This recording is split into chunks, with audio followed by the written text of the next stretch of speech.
Hey guys, and welcome to Ardent Sports, and here I am kind of catching up a little bit. Three moves, well, there's been more than three moves, but three main moves have happened in Major League Baseball over the course of the last few days.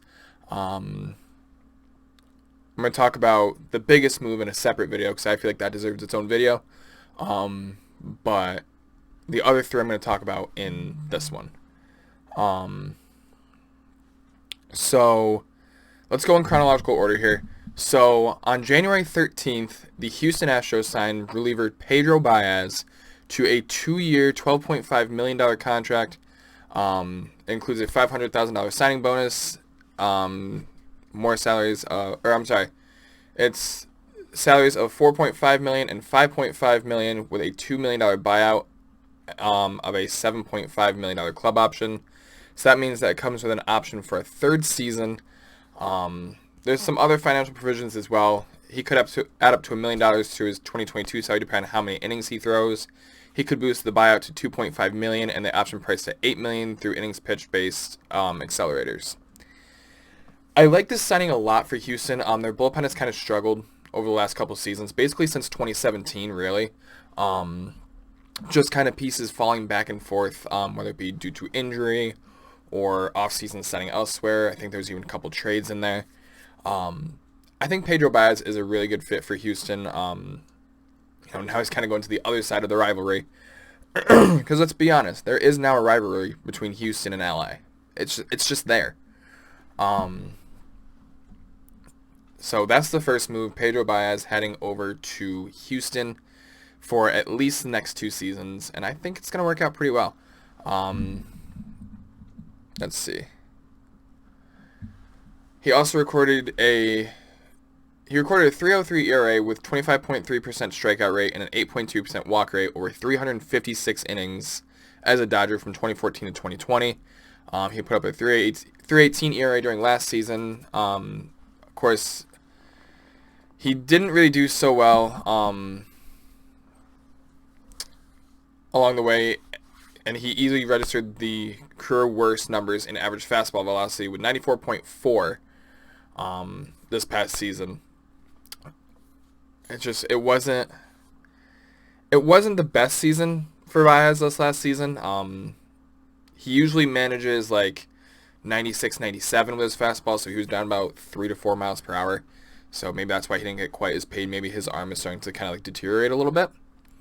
But overall, I think it'll be good because he is a little bit more of a location pitcher rather than a velocity, especially later on this past season. So we'll see what happens there. Anyway, next up was Chicago. Oh, that's the wrong one. There we go. The Chicago White Sox on January 15th signed Liam Hendriks to a 4-year, $54 million contract. Now, this contract, the way it works, is a little tricky. It's technically a 3-year contract. For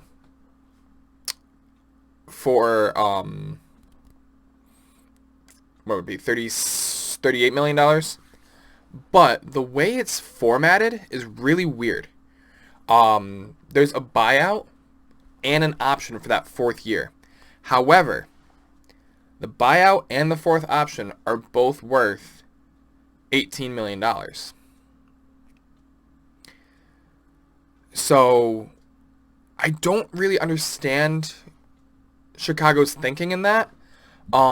Because at that point you're going to be paying him the full 50.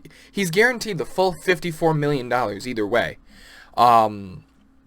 Whether you decide to keep him for that 4th year or you decide to let him walk and get a contract somewhere else. Either way, you're having to pay him that extra $18 million. So I don't really understand that.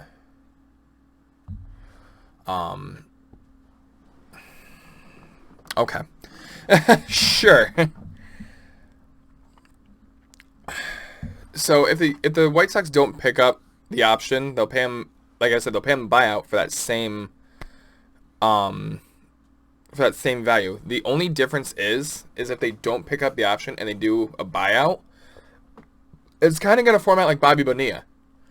because it could be deferred over 10 years. So I'd be paying him like $1.8 million over the course of 10 years.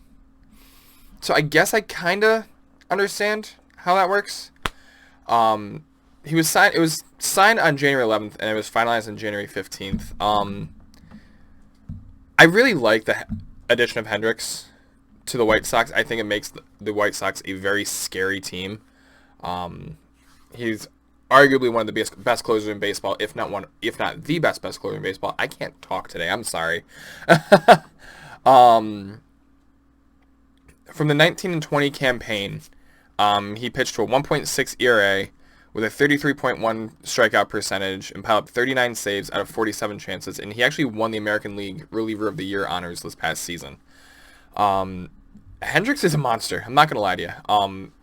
There was rumored that the Yankees were interested in him, and I was kind of hoping, but at the same time, because we had lost Tommy Kahnle, I'm just thinking, like, Ottavino in the 6th, Britton in the 7th, Hendricks in the 8th, Chapman in the 9th, and really Chapman and Hendricks could go back and forth because one's a righty, one's a lefty, so it all depends on who's going where.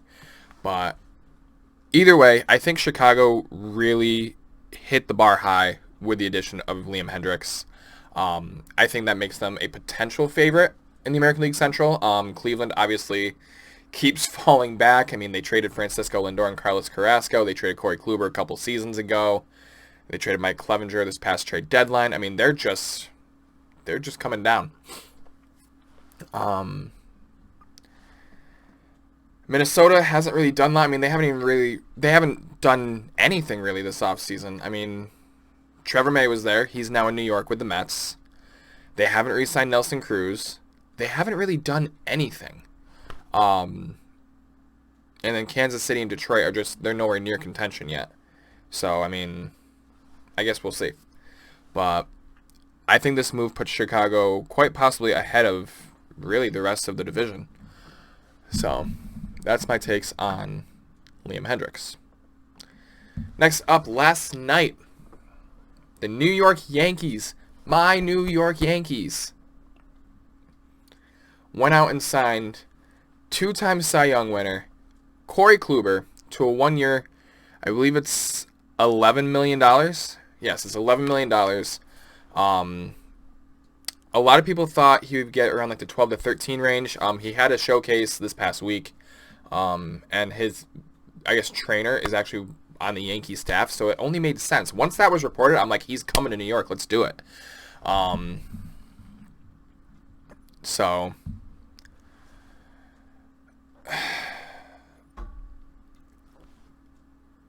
I worry about Corey Kluber. I do. He only had one strikeout with the Texas Rangers, and it was the first inning of, I think, his second career game with them. So during his peak years in Cleveland from 2014 to 2018, he averaged about 218 innings per season and a combined for a stellar 2.85 ERA with a 28.5% strikeout rate and a 5.2% walk rate.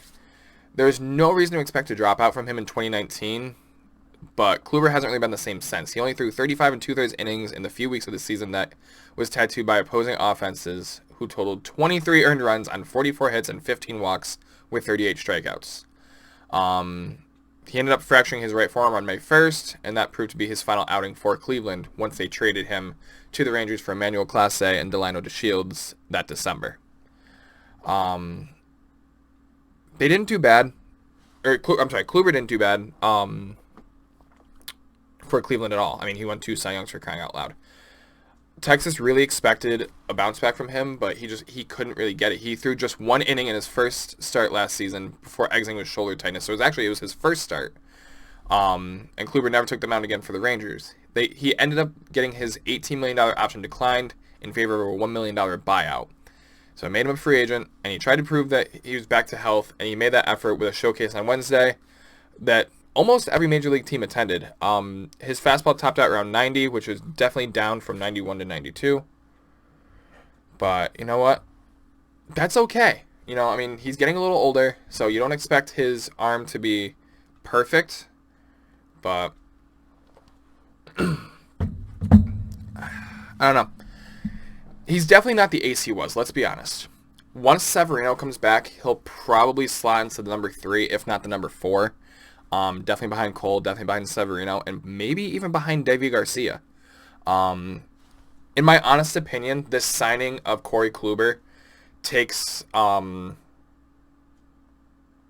Tanaka, Paxton, and Happ all out of possible reunions with the Yankees, unless they can sign one of them for really cheap, because let's be honest, the Yankees want to stay below the luxury tax. That's why the signing of Kluber and also the signing of LeMahieu, which I'm going to talk about in another video coming out right after this one, or right before this one, depending on how YouTube decides to upload it. I don't know. Definitely puts them not at risk of hitting that luxury tax or that luxury bracket, but definitely puts them closer because, yes, they had a lot of money come off the books, but they're also putting some money back on the books.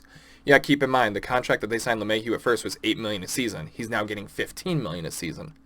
The contract for Kluber is kind of a wash with Gardner coming off the books, because last year they paid him $12 and they're only paying Kluber $11. So I don't know that Gardner will be back in pinstripes. There hasn't been any talks about that whatsoever, and I'm kind of surprised, being the fact it's already mid-January, and usually a player like Gardner or of that, I don't want to say lesser caliber, but definitely not that star George Springer, JT Realmuto, Garrett Cole, Trevor Bauer, any of those guys. Usually they sign kind of early. Or they're like the last few. So, I mean, maybe it's something that Gardner's going to sign in February, maybe. I don't know. We'll have to see. But anyway, overall, I like these signings for their respective teams. Pedro Baez to Houston, Liam Hendricks to Chicago, and Corey Kluber to the Yankees. I do worry about Kluber a little. I almost wonder if he'll be able to go a full season.